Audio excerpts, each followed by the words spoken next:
la cavale de Vanessa continue dans Demain nous appartient. Lors du précédent épisode, Georges a été retrouvé entre la vie et la mort. De leur côté, Raphaël et Bart ont un parloir avec Mathilde. L'avocate tente de la rassurer. Normalement, les juges devraient être cléments compte tenu du passif entre Vanessa et sa mère. Raphaël lui explique qu'elle risque jusqu'à 5 ans de prison. Peu après l'entretien, l'avocate croise Simon Leclerc au Spoon. Elle déplore le fait que le procès soit repoussé, mais l'avocat de Vanessa souligne qu'ils auront l'occasion de s'affronter au tribunal puisqu'ils s'installent à 7 définitivement. À découvrir aussi Car by Volvo subscribe to a Volvo.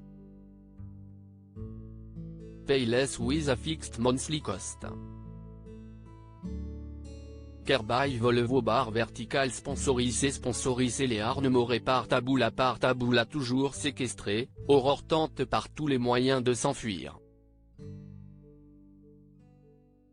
Malheureusement, rien ne fonctionne.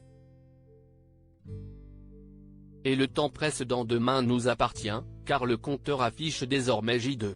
Au commissariat, Sarah et Karim retracent l'emploi du temps exact d'Aurore afin de dessiner un périmètre. Mais ce dernier s'avère très large. Pour Sarah, le ravisseur était forcément à la fête d'Aurore pour pouvoir assister à sa mise en scène. Karim se demande s'il ne s'agit pas de Vanessa Lehmann, mais Nordine rappelle que ce n'est pas du tout son mode opératoire. Karim est d'accord cependant, il souhaite creuser cette piste. Demain nous appartient épisode du 12 juin chez les Donnier, la tension est à son comble dans votre série favorite. William est scotché à la tablette et ne quitte pas des yeux sa femme. Au commissariat, Swasik décide de prévenir les policiers qu'elle a été menacée par le maître chanteur. Pour Karim, elle n'a plus rien à craindre, car si Vanessa Lehmann est arrêtée, son procès aura lieu dans une autre ville. De plus, elle ne sera plus tirée au sort comme jurée. Swasik peut enfin souffler.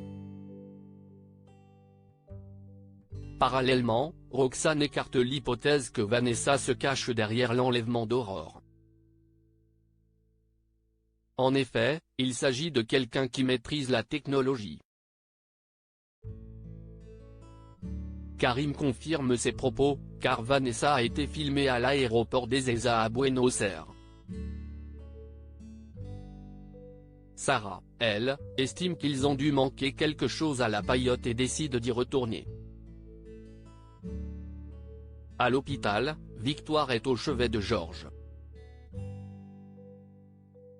Elle lui explique que la balle n'a touché aucun organe vital et que son état va vite s'améliorer avec du repos.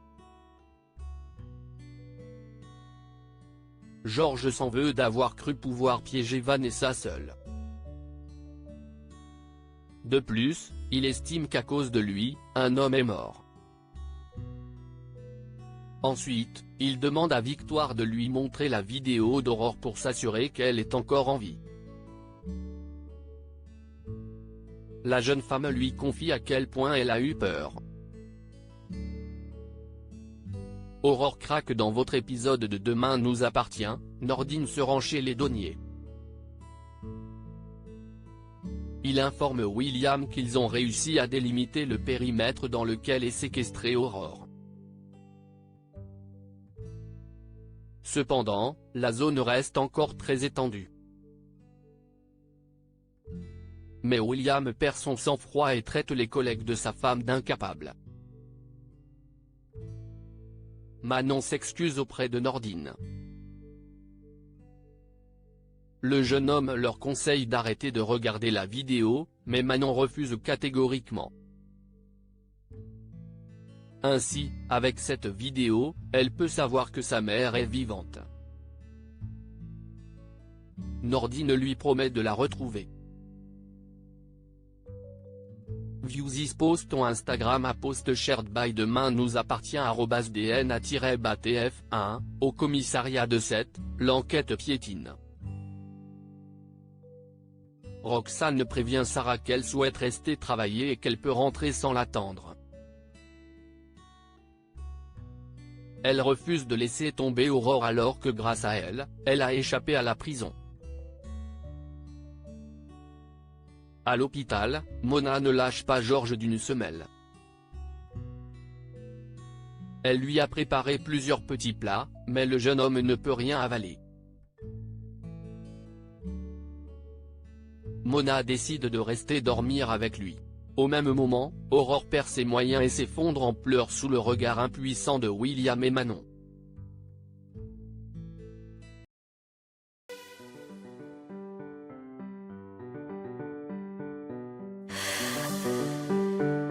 The man I love just